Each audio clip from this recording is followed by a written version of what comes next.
빠른 사람이 양보하는 게 쉬울까요? 아니면 느린 사람이 양보하는 게 쉬울까요? 빠른 사람이 양보하는 게 쉽겠죠. 읽을 때 조금 천천히 읽어주시면 함께 같이 읽을 수 있을 것 같습니다. 그만큼 빠른 사람이 그만큼 더 능력을 갖고 있는 거죠. 여유 있는 자가 해야 될 쪽이 있습니다. 자, 오늘 말씀 제목이 이스라엘의 과거 그리고 오늘 미래입니다. 이것을 그냥 이스라엘의 과거, 현재, 미래라고 보시지 마시고 또 어떻게 보면 나의 그 위치가 어디에 있는지 오늘 말씀을 통해서 조금 점검을 해보고 확인하는 시간을 좀 가졌으면 좋겠어요. 오늘 딱 그 말씀인 것 같습니다. 구원받은 자에게는 하나님이 계획하신 미래가 반드시 있을 것이고, 아직 나도 모르게 내가 하나님을 믿지 않고 구원받지 못한 사람들이 있다면 그 사람들은 아직 과거에 머물러 있을 것이고, 구원은 받았으나 내가 정확한 하나님의 말씀을 따라가지 않은 사람들은 오늘 안에 있을 수도 있습니다. 그래서 이 오늘 말씀을 통해서 내 위치가, 내가 지금 어디에 있는지 정확한 주소를 확인하는 시간이 되셨으면 좋겠습니다. 먼저 우리 첫 번째 말씀을 본론으로 들어가기 전에 렘넌트에 대해서 조금 이야기를 나누고자 합니다. 렘넌트라는 것은 우리가 너무나 잘 들었다시피 단어로는 굉장히 잘 알고 있을 것 같아요. 그리고 다 많이 들으셔서 이미 다 알고 계실 텐데, 이 렘넌트란 말은 그냥 단순하게 어린 친구들과 어린 친구들, 그런 친구들만 렘넌트라고 얘기하는 것이 아니라 복음 가운데서 남아있는 자를 이야기하고 있는 것입니다. 그러면은 이 렘넌트는 나이가 60대든 70대든 80이 되든 지금 뭐 의학이 발전해갖고 뭐 100세 시대라고 얘기하는데 100세 시대까지도 렘넌트가 될 수가 있는 거예요. 하나님 복음 안에서는 하나님의 자녀의 모든 사람이 자녀이기 때문에 뭐 누가 나이가 많든 다 하나님의 자녀 아니에요? 그렇기 때문에 모든 사람이 렘넌트입니다. 근데 렘넌트의 특징을 우리가 알고 가야겠죠. 그냥 렘넌트가 아니라 렘넌트의 특징은 계속해서 이제 기도수첩 말씀에서 이제 세계 선교 대회 합숙과 또 선교 대회 메시지를 이렇게 나누고 있는데요. 그 가운데 렘넌트를 구체적으로 계속해서 이렇게도 얘기하고 저렇게도 얘기하고 계속해서 이야기가 나왔습니다. 그 중에 렘넌트들의 특징이 뭐냐? 렘넌트의 특징은 언약으로 끝이 났고 또 하나님이 정하신 끝을 아는 자가 렘넌트입니다. 그렇기 때문에 남을 수가 있을 수가 있는 겁니다. 왜? 끝을 알고 있기 때문에.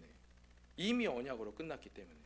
이 언약으로 끝이 났다는 것은 갈보리산의 언약, 감람산의 언약, 마가다락 방의 언약을 그것으로 이미 충분하고 완전하다고 붙잡고 있는 것입니다. 그게 렘넌트들의 특징이고 언약으로 끝이 난 렘넌트인 것입니다.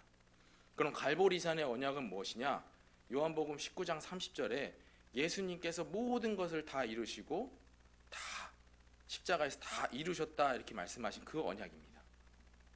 근데 이거 신천지에서는 이걸 어떻게 붙잡고 있냐면 구약에 약속하신 그 내용만 다 이루셨다고 하셨는데 그렇게 교리를 만들어가고 있어요. 근데 그건 잘못된 해석이고 우리가 정확히 붙잡아야 될 그 갈보리산의 언약은 이미 과거, 현재, 미래 모든 문제를 다 해결하셨다는 것입니다. 다 이루셨다는 것입니다. 근데 우리가 살다가 보면 우리의 예체질이 나오기 때문에 다 끝나지 않은 것처럼 우리가 살아가게 될 수도 있습니다.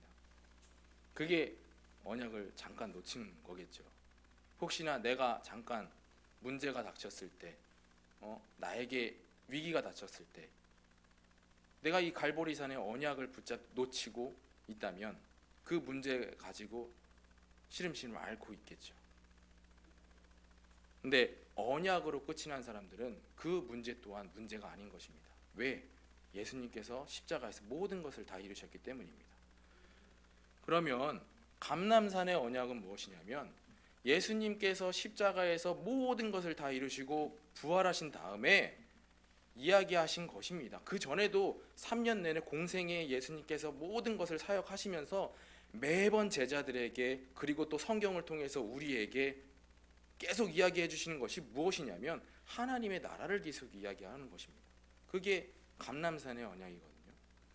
근데 공생애 때 예수님께서 직접 육신의 모습으로 나타나셔서 많은 사람들에게 하나님의 나라를 계속해서 이야기했는데 아직 진짜 수제자라고 이야기한다면 수제자인 베드로도 이 하나님의 나라의 언약을 정확하게 못 잡잖아요. 그러다 보니까 예수님의 그 예언대로 너가 나를 3번 부인할 것이다. 왜 그랬겠어요? 감람산의 언약을 정확하게 못 붙잡았기 때문입니다. 그러나 하나님께서는 끝내 그 베드로에게 언약을 깨닫게 하시고 또 하나님의 그 마지막 사명까지도 감당케 하셨습니다. 이게 예수님의 사랑이고 예수님의 사랑인 것입니다. 근데 그래도 부활하셨는데도 못 알아들으니까 예수님께서 부활하셔갖고 감람산에서 40일 동안 집중해서 이야기하신 것이 하나님의 나라이고 하나님의 나라의 일인 것입니다.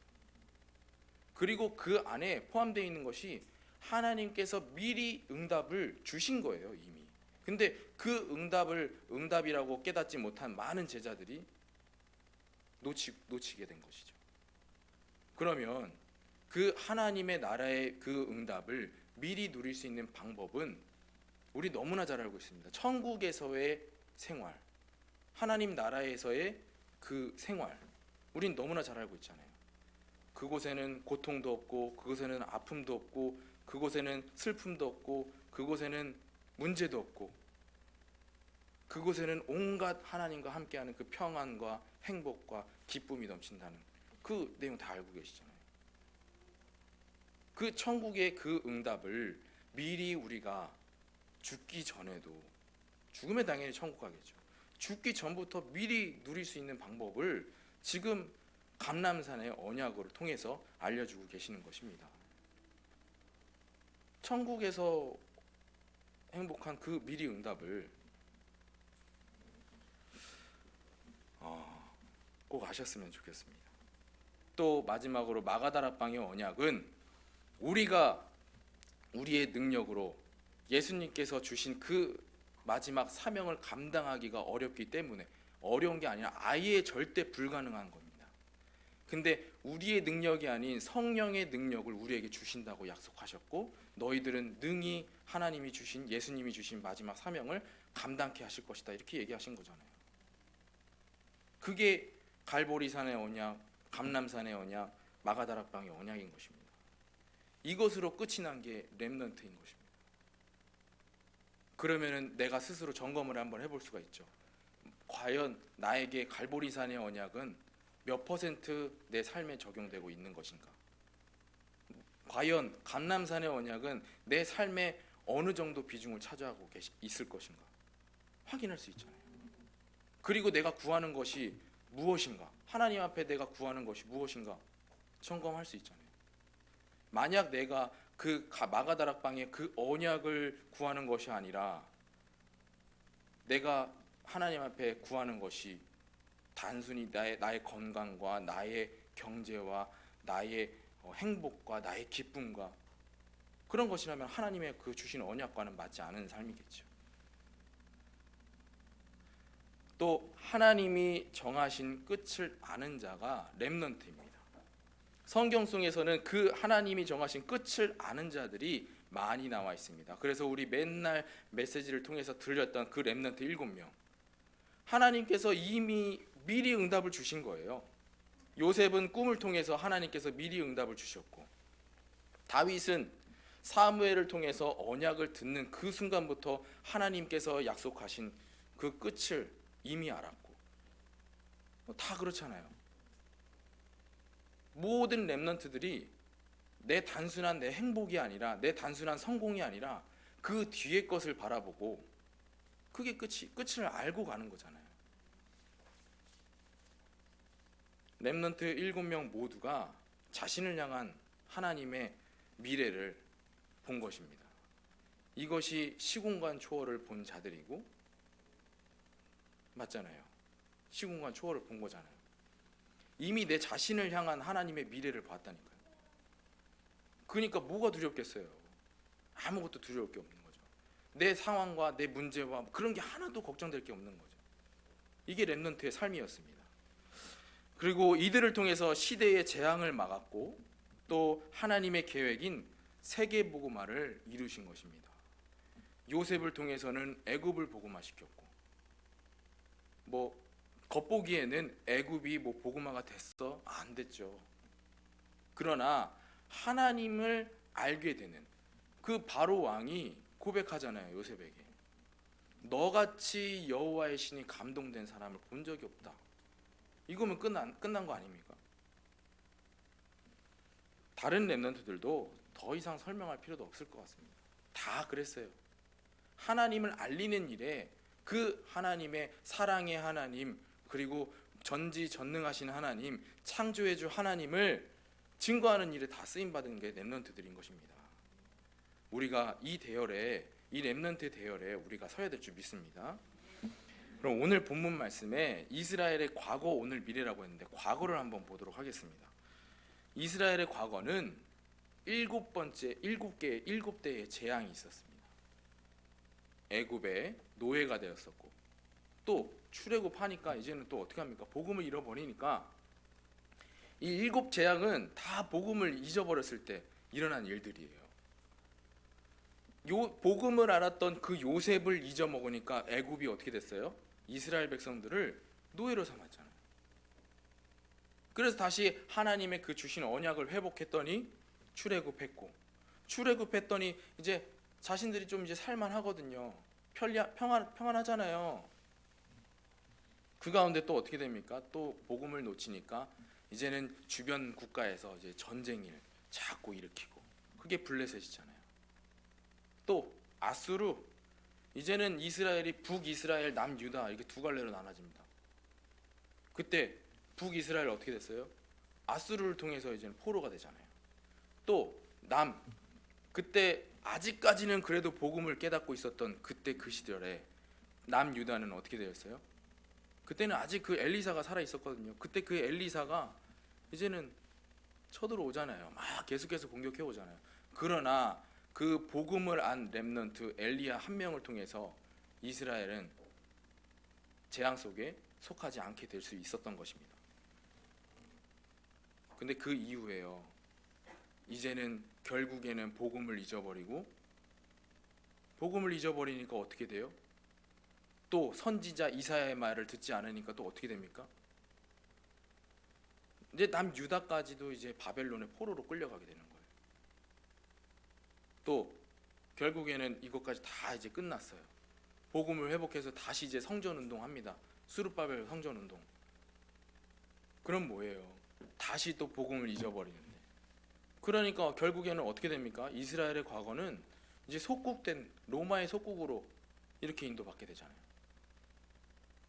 그 다음에 이제 바울을 통해서 이제 로마의 복음이 들어가고, 근데 로마의 복음이 들어가니까 이게 복음을 정확하게 아는 사람만 있으면 다행인데, 또 그 가운데 또 많은 사람들이 이렇게 복음을 희석시키고 잘못된 길로 인도받게 되고 하니까 어떻게 됩니까? 이스라엘이 결국에는 그 하나님의 마지막 사명을 깨닫지 못하니까 하나님께서 어쩔 수 없이 세계 선교하라고 유랑민족으로 퍼지게 하잖아요. 이게 이스라엘의 과거입니다. 그 가운데 하나님께서는 그 가운데 열심히 행위로서 구원받으려고 했던 사람들을 모두 제껴놓고 하나님께서는 택하십니다. 꼭 보면요, 조금 약간 잘 나가는 사람을 선택하지 않으시고 부족한 사람을 이렇게 택하셔서 쓰임 받더라고요. 이게 하나님의 능력을 보이게 가끔 하시려고 하시는 거 아닙니까? 그 가운데 저도 오늘 말씀을 통해서 들으면서 부족한데, 내가 이 자리에 서기에는 너무나 부족한데 하나님께서 계속해서 부족하니까 더욱더 채워주시는 게 더 많은 것 같아요. 그래서 담대히 또 이 자리에 하나님께서 인도하신 줄 믿습니다. 자, 오늘 로마서 9장 10절에서 33절 보면요, 에서와 야곱을 이야기합니다. 하나님께서는요, 장자였던 에서를 선택하지 않으시고 또 남자처럼 남자다운 그 용맹스러운 그 에서를 선택하지 않으시고 어머니의 치마 폭에 둘러싸인 야곱을 선택하셔서 그 언약의 그 흐름을 이어 나가는 것입니다. 그것을 보여준 겁니다. 또 이거는 뭔 얘기하는 거냐면, 하나님께서 멋있는 사람을 선택하는 게 아니라요, 남자다운 사람을 선택하는 게 아니라요, 좀 훌륭한 사람을 선택하는 게 아니라 하나님께서 전적으로 택하신다는 것입니다. 뭐 훌륭한 사람 안 선택하나요? 아니, 그게 아니라, 그거를 얘기하는 게 아니라 하나님께서는요, 전적으로 하나님께서 택하신다는 것입니다. 마찬가지잖아요. 데라가 누구예요? 아브라함의 아버지인데 아버지가 우상 숭배하는 사람이었다니까요. 그럼 아브라함은 하나님 믿는 사람이 아니었던 거예요. 근데 하나님께서 그 하나님의 계획을 이루시기 위해서 하나님께서 전적으로 아브라함을 선택하시고 아브라함을 믿음의 조상으로 세우시잖아요. 그럼 이러한 내용들을 봤을 때 하나님께서 여러분들을 어떻게 하신 거예요? 택하셨기 때문에 지금 예배의 자리에 와 있고, 또 예배를 통해서 영적인 힘도 얻게 되고, 또 여러분들이 기도하는 것을 통해서 하나님께서 기도 응답하시고 있잖아요. 그러면은 사실 다른 사람한테는 조금 안타까운 일이지만 우리한테는 어떻게 해요? 하나님이 우리를 그만큼 사랑하시기 때문에, 또 우리를 향한 하나님의 절대적인 계획이 있기 때문에 우리를 택하시고 이 자리에 불러주신 거잖아요. 이 말은 행위로 말미암지 않고 하나님의 절대적인 택하심으로 우리가 이 자리에 인도받고 있는 것입니다. 그것을 이야기하고 싶은 거예요. 그리고 이스라엘의 과거에 그 3번에 보니까 하나님의 진노와 긍휼이 나와 있습니다. 이거는 로마서 9장 19절부터 29절 이야기인데요. 여기에서 진노의 그릇과 또 긍휼의 그릇을 이야기를 하는데, 잘 읽어보시면 진노의 그릇은 무엇이냐? 하나님의 계획 가운데 어떻게 보면 악하게 쓰임받은 인물을 이야기하고 있는 거예요. 여기서 누구를 이야기하냐면 바로왕을 이야기합니다. 출애굽 당시에 바로왕은 하나님의 그 언약을 가지고 온 모세에게 하나님의 그 말씀을 허락지 않았잖아요. 그게 진노의 그릇이에요. 또 긍휼의 그릇은 뭐냐? 하나님께서 선택하신 그 이스라엘 백성들을 긍휼히 여기시고 택하신 것입니다. 누구를요? 이스라엘 백성들을요. 근데 또 그 중에 27절에 보니까 남은 지하를 이야기하고 있습니다. 다시 말하면 렘넌트를 이야기하고 있는 거예요. 그러니까 이스라엘 백성 누구나 다 구원받을 수 있어요. 하나님이 택하셨으니까요.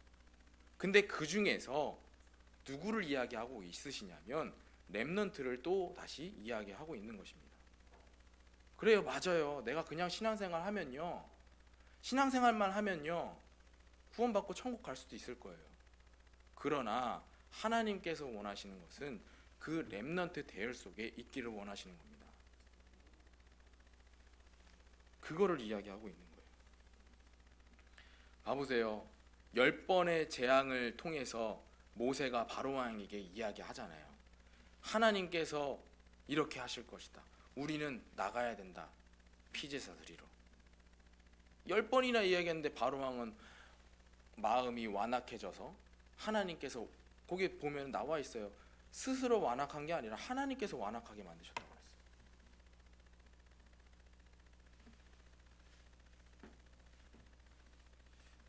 이 이야기를 통해서 좀 무슨 이야기를 하고 싶냐면, 하나님이 세우신 지도자의 일을 막는 자가 진노의 그릇인 것입니다. 또 하나님이 세우신 지도자의 일을 막는 자가, 방해하는 자가 진노의 그릇에 자리에 있는 것입니다. 스스로 한번 점검 한번 해보시기 바랍니다. 혹시나 몰라요. 바로왕도요 모르고선 진노의 자리에 서 있었던 거예요. 그러면 하나님께서는 그러면 뭐 바울왕은 절대 구원하지 않으시려고 작정하셨나요? 그것도 아니에요. 이미 모세를 통해서 하나님의 언약을 계속해서 전달했고 10번 전달했고 기회는 주셨어요. 그렇지만 바로왕이 그 하나님의 그 언약을 말씀을 깨닫지 못했기 때문에 이렇게 진노의 자리에 설 수밖에 없었던 것입니다. 한번 우리가 혹시나 몰라요. 점검 한번 해보시기 바랍니다. 내가 진노의 자리에 있는지 아니면 긍휼의 자리에 있는지 한번 스스로 점검 한번 해보시기 바랍니다. 그러나 언제나 재앙 가운데 있을 수밖에 없는 우리를 택하시고 구원의 길로 인도하고 계십니다. 하나님께서는 나도 모르게 그러한 기회들을 계속해서 주시고 계실 수도 있습니다. 내가 그거를 영적인 눈이 어두워서 확인 못할 뿐이지 하나님께서는 누군가를 통해서 계속해서 그 기회를 주시고 계실 수도 있습니다. 그래서 영적으로 항상 깨어 있어야 되는 것입니다. 그럼 이스라엘을 오늘 보겠습니다. 하나님께서는 그들을 멸망 가운데 인도하시려고 완전 작정하신 게 아니라 그들로 구원을 받게 함이라 이런 이야기를 하고 있는 것입니다. 그 로마서 10장 또 3절에 보니까 자기 의가 아닌 하나님의 의, 이것은 뭔 말을 하는 거냐면 복음을 받아들일 수 있는 기회를 스스로 거부하고 율법으로 의를 이루려고 하는 것입니다. 이게 이스라엘 지금 현 로마서에 써 있는 그때 당시 분위기예요. 많은 사람들이 하나님이 전적으로 택하시고 구원하신다는 것을 모르고 열심히 그 율법을 이루고자, 왜 이루겠어요? 구원을 받으려고 이루시는 거 아닌가요? 그렇잖아요. 열심히 하는 거예요. 그 율법 지키려고. 근데 그 율법에 구원이 있을까요, 없을까요? 없어요. 그것을 모르고선 계속해서 애쓰고 있는 거예요. 오히려 믿음으로 구원받는다, 믿음으로만 구원받는다 하고 하는 사람들을 오히려 배척하고 핍박하고 지금 유대인들이 그러고 있는 것입니다. 왜 그랬을까요? 정확한 복음을 몰랐을 때. 하나님이 계속해서 그들에게 주시는 기회가 있습니다. 지금 또한 우리도 모르게 이스라엘 사람들한테도 하나님의 복음이, 하나님이 주시는 그 기회가 계속해서 들어가고 있을 거예요. 어떤 선교사를 통해서.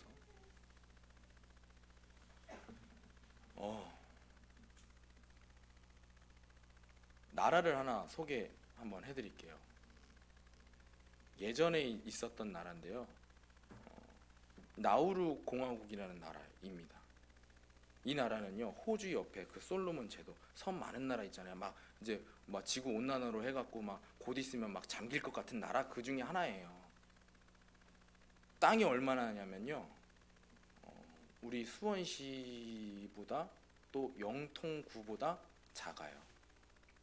근데 그 나라가요, 기회가 주어집니다. 못 살던 나라가 기회가 주어진데 어떤 기회냐면 그 나라에서 다른 나라에서는 나오지 않는 그 자원이 발견됩니다.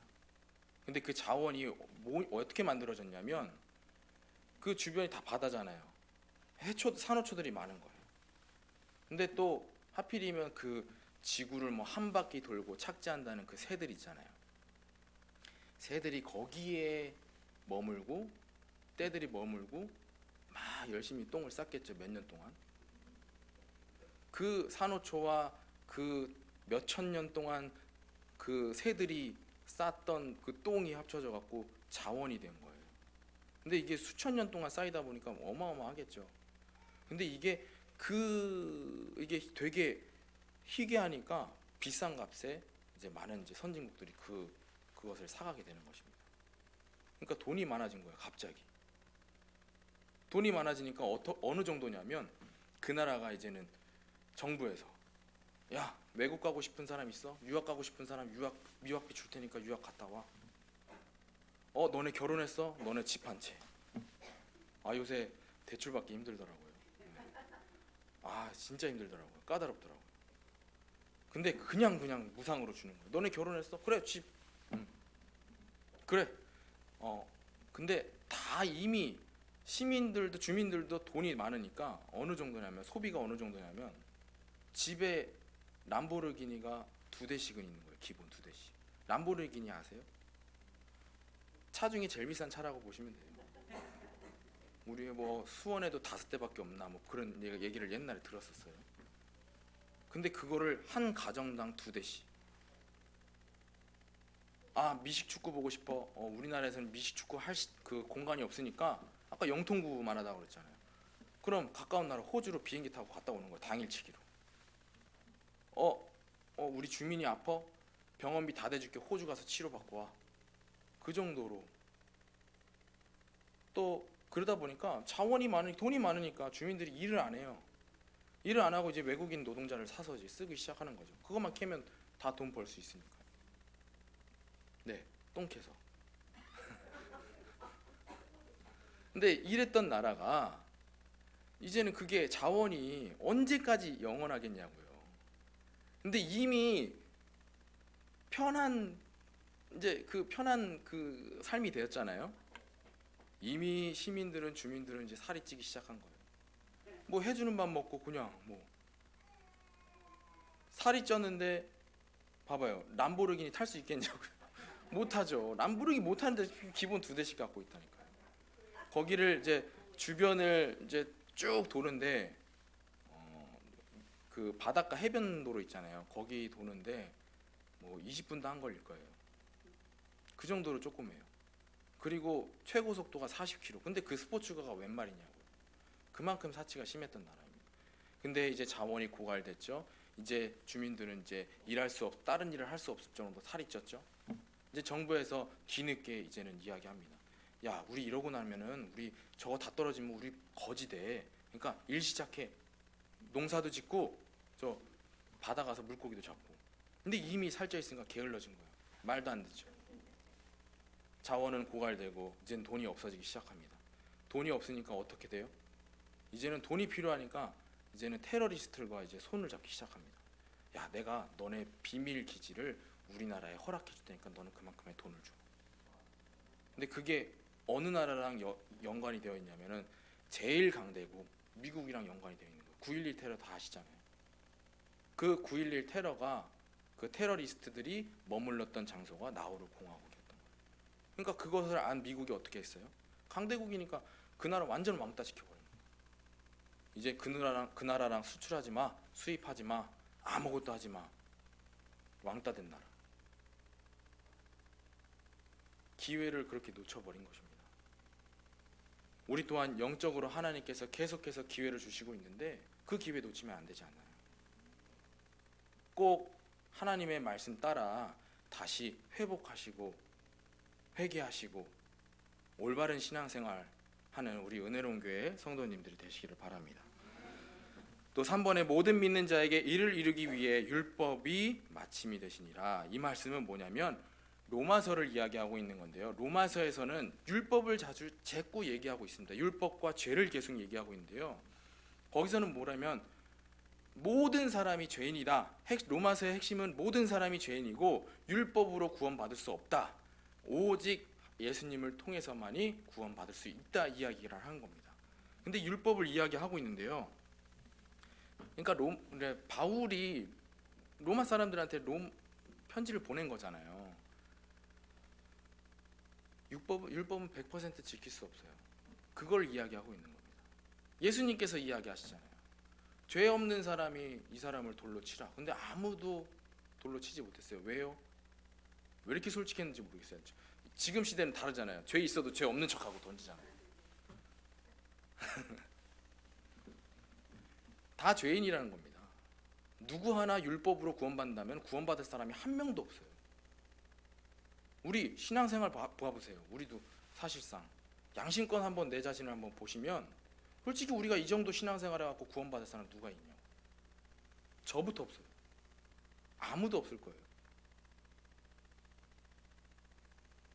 근데 이제는 그 율법을 예수님께서 십자가에서 다 찢어버리시고 성전에 그 제사장이 있던 그 휘장이 위에서부터 찢어졌다고 그랬잖아요. 밑에서 찢었으면은 사람이 찢고 누군가가 뭐 다리 걸려갖고 이렇게 딸려와서 찢어지고 그럴 수도 있어요. 근데 위에서 찢어졌다고 했어요. 이거는 하나님께서 찢으신 거예요. 이거는 더 이상 이제는 이거는 효력이 없다. 왜? 예수 그리스도께서 십자가에서 모든 문제를 해결하셨기 때문에. 율법 또한 필요 없다. 왜? 예수 그리스도께서 십자가에서 모든 문제를 해결하셨기 때문에. 근데 그분이 또 내 안에 함께 계시고 나를 인도하시고, 이게 얼마나 감사한 일입니까? 로마서에서는 그거를 이야기하고 있는 것입니다. 또 누구든지, 그래서 예수님께서는 이제 쉽게 이야기하고 있는 거예요. 옛날에는 율법을 지켜서 이렇게 구원받는 거라고 이렇게, 그게 아니고 더 쉬운 방법이 있다. 그게 4번이거든요. 마음으로 믿어 의에 이르고 입으로 시인하여 구원을 얻으리라. 또 누구든지 주의 이름을 부르는 자는 구원을 얻으리라. 이게 얼마나 쉬워요. 율법보다 쉬운 구원의 방법을 로마서에서 지금 이야기하고 있는 겁니다.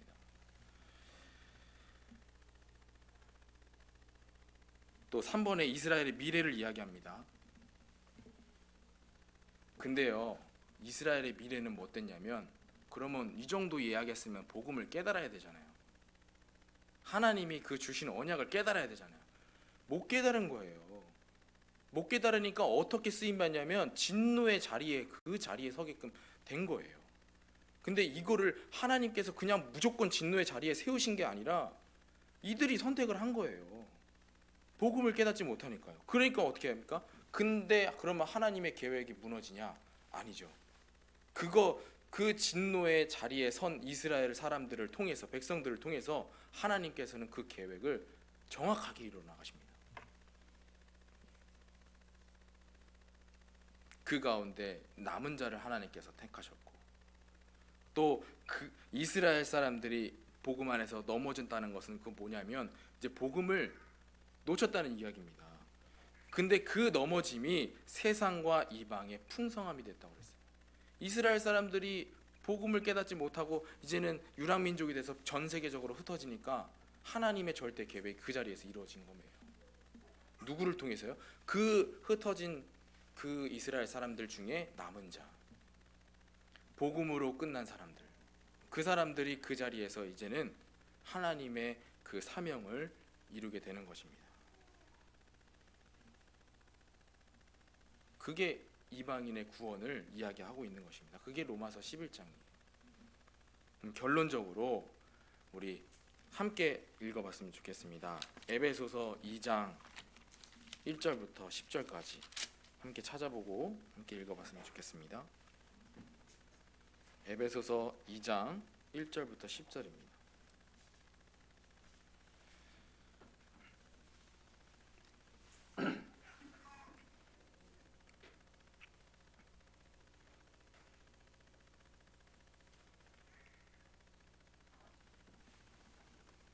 우리 함께 읽겠습니다.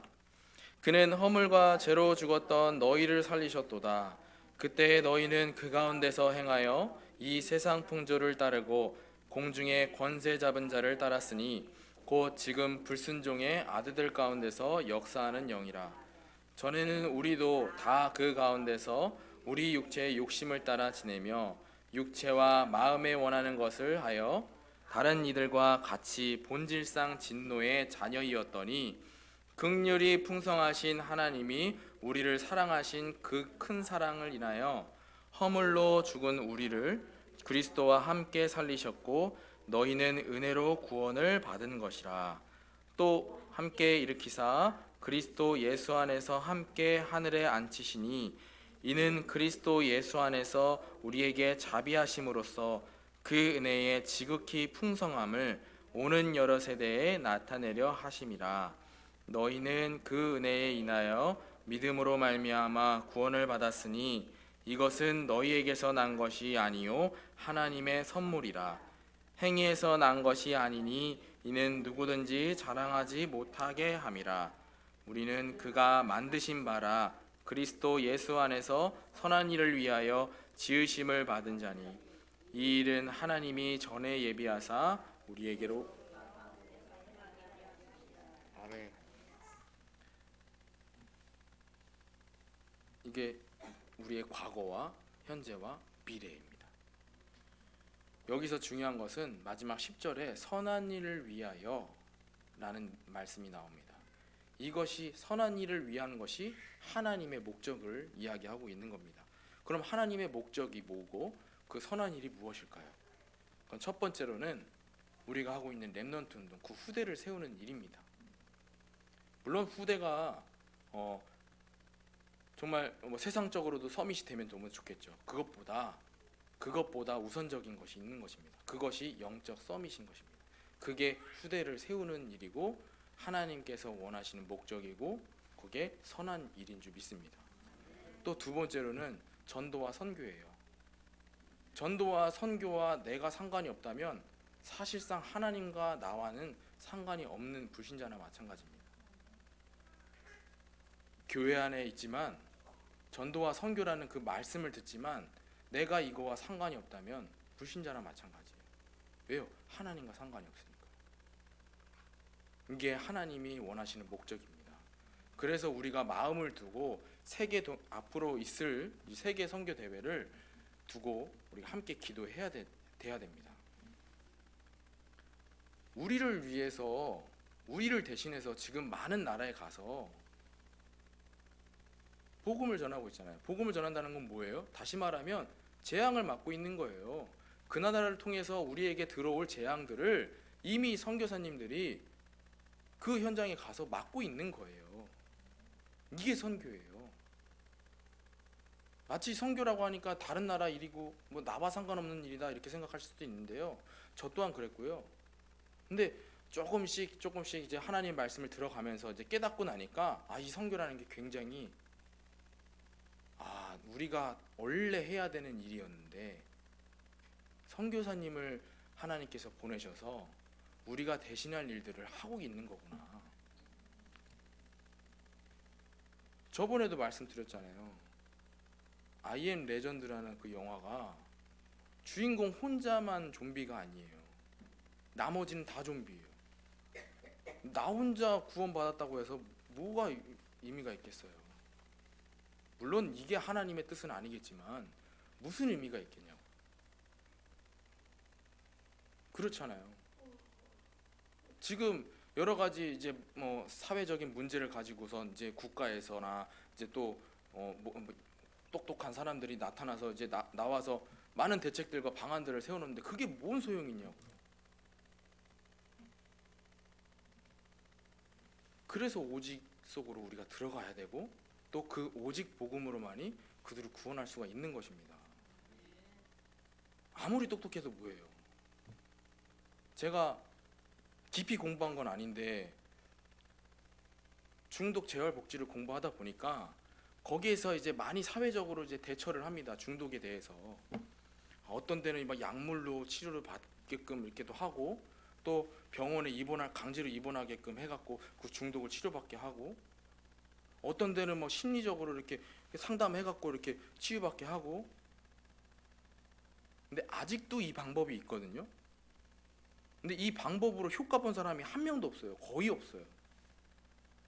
근데도 아직까지도 다른 대책이 없어 보니까 그거라도 지금 세워서 하고 있는 거예요. 근데요, 이 중독 가운데 회복이 돼가고 있는 프로그램이 있어요. 근데 이 프로그램 이야기 들으면요, 굉장히 진짜로 달라요. 다르게 생각이 들어요. 미국의 어떤 목사님께서 종교를 떠나서 중독으로 시달리고 있는 모든 사람들을 회복시키기 위해서 프로그램을 만듭니다. 그게 AA 12단계예요. 몰라요. 그게 무슨 효과가 있는지 몰라요. 서로 그냥 나 금주한 거 이런 거 포럼하고 이름 안 밝히고 AA, 그러니까 서로 이름 안 밝히고 내 별명 나는 천안에서 온 바울이야 이렇게 내 이름 되지 않고요. 그래서 내가 지금 이러한 나한테 유혹이 있었는데 내가 그 유혹을 뿌리치고 이겨냈어. 그거 서로 이야기 나누는. 근데 여기서 중요한 건 뭐냐면요, 그들이 그러한 포럼 시간을 갖는 그 전에 성경책 비슷한 이야기를 함께 읽어요. 성경책이 딱 하면은 종교적인 색깔이 나오잖아요. 그죠? 근데 이게 아니라 그냥 종이, 그냥 책이에요. 책. 근데 이렇게 막 되게 튼튼하게 지어진 책도 아니에요. 몇 번 읽으면 막 찢어지고 막 그런 책. 근데 그거를 거의 찢어질 정도로 들고 다녀요. 그 사람들한테는 그게 생명이에요. 근데 그 안에 내용이 더 중요하잖아요. 그들이 함께 읽고 시작한다고 그랬잖아요. 하나님이라고 얘기 안 할 뿐이지, 그분이라고 표현할 뿐이지, 사실상 내용 들어보니까요, 복음을 이야기하고 있는 거예요. 너는 절대적으로 네 혼자서 그 중독에서 벗어날 수 없어. 그러나 그분의 힘이 너와 함께하면 넌 할 수 있어. 이거예요. 신기하지 않아요? 또 마지막으로 하나님께서 원하시는 목적은 제자를 찾아 세우는 일입니다. 제자는 제가 신학교에서 혼난 적이 있어요. 제자를 만드는 것이다 이렇게 써갖고 교수님이 부르시더라고요. 그러더만 야, 너 지금까지 이렇게 알고 있었어? 네. 제자는 만드는 게 아니라 하나님께서 이미 예비하신 자를 찾는 것이야. 이렇게 얘기하더라고요. 이게 하나님께서 가장 원하시는 목적 중에 하나입니다. 그래서 우리가 이 대열 속에, 하나님이 원하시는 그 대열 속에 있기를 우리가 기도합니다. 또한 우리 은혜로운 교회가 이 하나님의 원하시는 그 목적에 쓰임받는 교회가 돼야 되잖아요. 우리 교회가 이렇게 쓰임받도록 함께 기도하셨으면 좋겠습니다. 우리가 이스라엘의 그 복음 깨닫지 못하고 이스라엘의 미래처럼 어떻게든 얻어맞아갖고 선교회하고 전도하고 그렇게 하면 안 되잖아요. 그 전에 우리가 깨닫고 복음의 대열 속에 하나님께서 원하시는 그 목적 속에 우리가 있기를 바랍니다. 기도하겠습니다. 전적으로 우리를 택하셔서 구원하시고 또 하나님께서 하나님께 날마다 그 구원에 대한 감사를 드리기를 원합니다. 진노의 자리에 있지 않게 하시고 긍휼의 자리에 있게 하시고 그 긍휼의 자리를 넘어서 하나님께서 가장 원하시는 그 선한 일을 감당하는 자리에 우리가 있는 은혜로운 교회가 될 수 있도록 축복하여 주시옵소서. 살아계신 주 예수 그리스도의 이름으로 기도드렸습니다. 아멘.